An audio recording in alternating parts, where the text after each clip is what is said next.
Shalom, puji Tuhan, sekali lagi kita boleh bersama dalam renungan saat indah bersama Tuhan pada saat ini.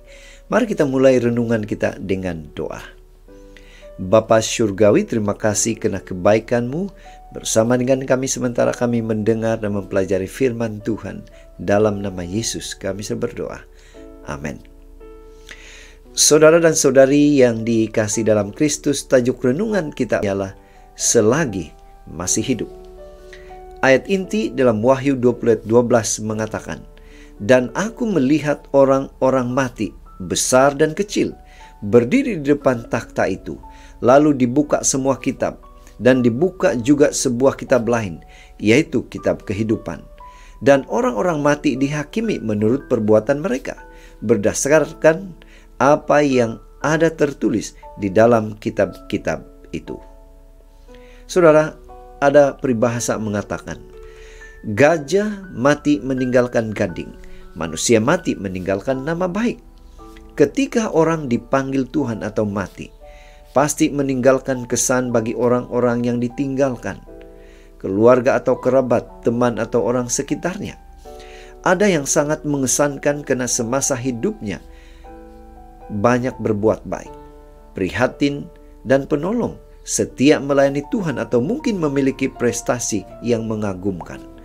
Namun tidak kurang juga yang meninggalkan kesan yang negatif, jahat, kedekut, cerewet, sering meninggalkan ibadah dan tidak bersikap jujur. Saudara yang dikasihi dalam Kristus, penentuan akhir perjalanan hidup manusia adalah penghakiman di hadapan Tuhan kelak. Pada hari itu penilaian Tuhan bukan ditentukan karena orang itu kaya, sama ada orang itu miskin, terkenal, handsome, tampan atau cantik. Bukan karena prestasinya tinggi sehingga tercatat namanya di dalam buku rekod tertentu. Saudara, tidak. Apa yang tercatat dalam buku Tuhan adalah perbuatan kita yang kita telah lakukan selama kita hidup. Dia yang tanpa memandang muka menghakimi semua orang menurut perbuatannya. 1 Petrus ayat 17. Karena tidak ada suatu makhluk pun yang tersembunyi di hadapannya. Sebab segala sesuatu telanjang dan terbuka di depan mata Dia, yang kepadanya kita harus memberikan pertanggungjawab.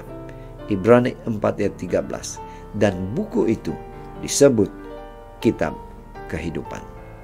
Saudara, adakah kita yakin nama kita akan termaktub atau tertulis di dalam buku kitab kehidupan Tuhan? Pada hari penghakiman nanti, kita akan terkejut melihat orang yang hebat belaka dihukum sementara orang yang kecil yang tidak ternama dan dipandang remeh karena dia setia kepada Tuhan sampai akhir diangkat, dimuliakan oleh Tuhan di sorga. Itu makanya saudara, mari kita ingatkan diri kita pada hari ini. Selagi masih ada kesempatan, mari kita perhatikan bagaimana kita lalui atau bagaimana kita melakukan atau bagaimana gaya hidup kita. Kiranya Tuhan memberkati kita saudara. Dan biarlah renungan ini mengingatkan pada kita, selagi ada kesempatan, mari kita hidup sesuai dengan kehendak Tuhan. Tuhan memberkati kita. Mari kita berdoa. Bapa Syurgawi, terima kasih karena sekali lagi pada hari ini kami diingatkan untuk hidup sesuai dengan kehendak Tuhan. Dalam nama Yesus kami sudah berdoa. Amin.